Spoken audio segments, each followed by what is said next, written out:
दिवाळीच्या 15 दिवसानंतरही अशा पद्धतीने आपले छान असे जाळीदार अनारसे तयार झालेले आहेत।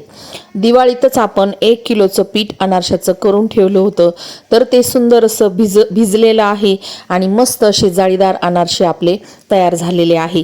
तर आपण आता त्रिपुरारी पौर्णिमेला तुळशीचं लग्न करत असतो, तर तुळशीच्या लग्नासाठी आपण हे अनारसे करत असतो। तर अनारशाचा शेवट आपण तुळशीच्या लग्नालाच करतो। तर 15 दिवस आपण हे पीठ अनारशाचं वापरत असतो। तर छान असे जाळीदार अनारसे तयार कसे केले आणि हे पीठ तयार कसं केलं, तर याचे व्हिडिओ मागे डिटेलमध्ये मी टाकलेले आहेत।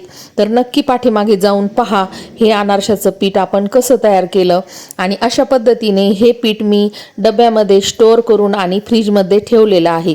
ज्यावेळी आपल्याला अनारसे खावेसे वाटतात त्यावेळेस आपण गरम गरम अनारसे तळून आणि अशा पद्धतीने छान असे अनारसे आपले करून घ्यायचे आहेत। तर हे पीठ आपलं 15 दिवस छान असं टिकतं। तर आता तुळशीच्या लग्नालाही आपण नैवेद्याला हे अनारसे करून घेणार आहोत। तर मैत्रिणींनो, अशाच पद्धतीने सर्व दिवाळीचे पदार्थ आपल्या चॅनलवर आहेत, तर नक्की जाऊन पहा।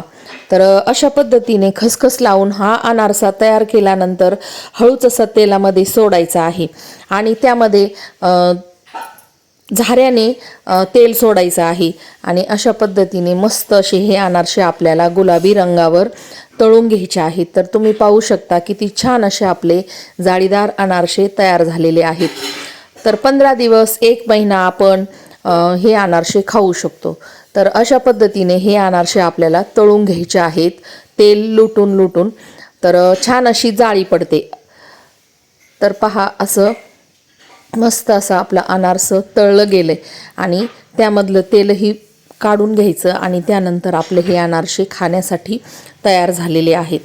तर चला तर मैत्रिणींनो, अशाच पद्धतीने हे अनारसे तयार करून घ्या। तर चला भेटूया पुन्हा अशाच नवीन आणि छानशा व्हिडिओमध्ये। तोपर्यंत बाय बाय। तर पाठीमागे जाऊन आपले दिवाळीच्या पदार्थाचे व्हिडिओ नक्की पहा। तर चला भेटूया।